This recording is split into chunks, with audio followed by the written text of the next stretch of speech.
Mahirap na nga, mas lalo pang pinaghihirap. Imagine, kaya ka nga kukuha ng valid ID kasi wala kang ID. Tapos, hahanapan ka ng ID, anak na. Kailangan po namin ng valid ID. 2 valid ID po. Kailangan po yung dalawa.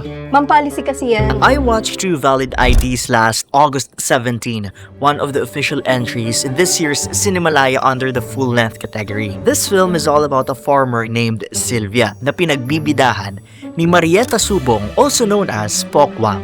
Umikot yung kwento sa mga danas ni Aling Sylvia. Nasa ospital kasi yung asawa niya dahil sa chronic obstructive pulmonary disease o COPD o yung sakit sa baga. Dahil nasa ospital nga, syempre kakailanganin nila ng pera pambili ng gamot at para pambayad sa ospital.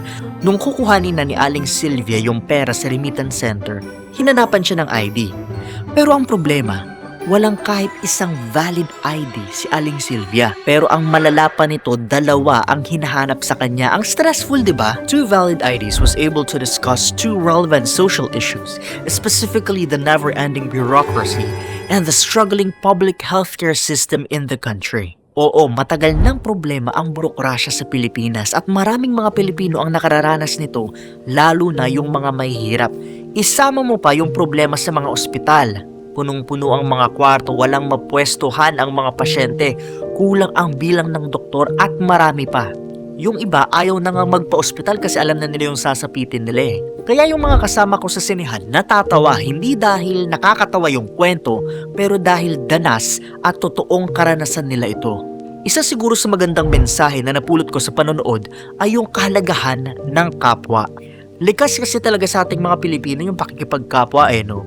Kapag alam natin nahihirapan yung kamag-anak, kaibigan o kahit kakilala lang natin, tutulong tayo, mag-aabot tayo, lilingap tayo. Naalala ko tuloy yung isang sikat na salawik ayon sa Filipino. Matibay ang walis, palibhasay magkabigkis. Ang ganda no? Pero alam nyo, hindi dapat ganito eh. Dapat may ginagawa ang mga politiko. Yung mga nakaupo sa pwesto, na pagtatapos ng pelikul, I realized one thing. Hindi kahirapan ang pumapatay sa mga Pilipino, kundi ang sistema.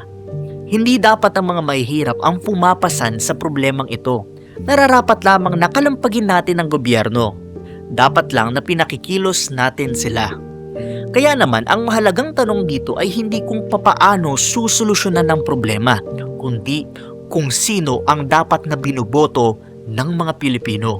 Dahil mismong sila ang magdidikta ng takbo ng bansang ito.